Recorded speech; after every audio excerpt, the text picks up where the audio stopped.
श्रीराम समर्थ. श्री गोंदवलेकर महाराज प्रवचने. दिवस 4. नाम कसे घ्यावे. नाम कसे घेऊ हे विचारणे म्हणजे पेढा कसा खाऊ म्हणून विचारण्यासारखे आहे. पेढा कोणत्याही बाजूने खाल्ला तरी गोडच लागतो. तसे नाम कसेही घेतले तरी ते आपले काम करतेच करते. पेढा ज्याने खाल्ला आहे तो पेढा कसा खाऊ असे विचारणार नाही. तसे नाम घेणारा मनुष्य नाम कसे घेऊ म्हणून विचारणार नाही. शेतात बी पेरतात तेव्हा त्याचे तोंड वरच्या बाजूला आहे की नाही हे पाहत नाही. बी शेतात पडते तेव्हा ज्या तोंडातून मोड यायचा असतो ते तोंड कोणत्या तरी एका बाजूला खाली किंवा वरही असू शकेल.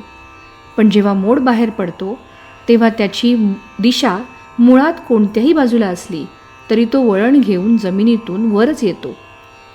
तसे नाम कसेही घेतले तरी घेणाऱ्याची ते योग्य दिशेने प्रगती करून त्याला योग्य मार्गावर आणून सोडील. म्हणून कसेही करून नाम घ्यावे. नाम घेताना कोणती बैठक असावी किंवा कोणते आसन घालावे हा प्रश्न म्हणजे श्वासोश्वास करताना कोणत्या तऱ्हेची बैठक असावी असे विचारण्यासारखं आहे. समजा एखाद्याला दमा आहे तर तो काय करतो. तो अशा तऱ्हेने बसण्याचा किंवा पडण्याचा प्रयत्न करतो की जेणेकरून श्वासोश्वास कष्टाशिवाय व्हायला मदत होईल.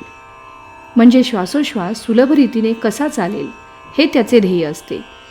आणि मग त्याकरिता देहाची बैठक कशीही ठेवावी लागली तरी चालते. श्वासोश्वास विनाकष्ट चालू ठेवणे हे जसे त्याचे ध्येय असते तसे नाम अखंड कसे चालेल हे आपले ध्येय ठेवावे. आणि त्याला मदत होईल, व्यत्यय येणार नाही अशा तऱ्हेची कोणतीही बैठक असावी. बैठकीला फार महत्त्व देऊ नये.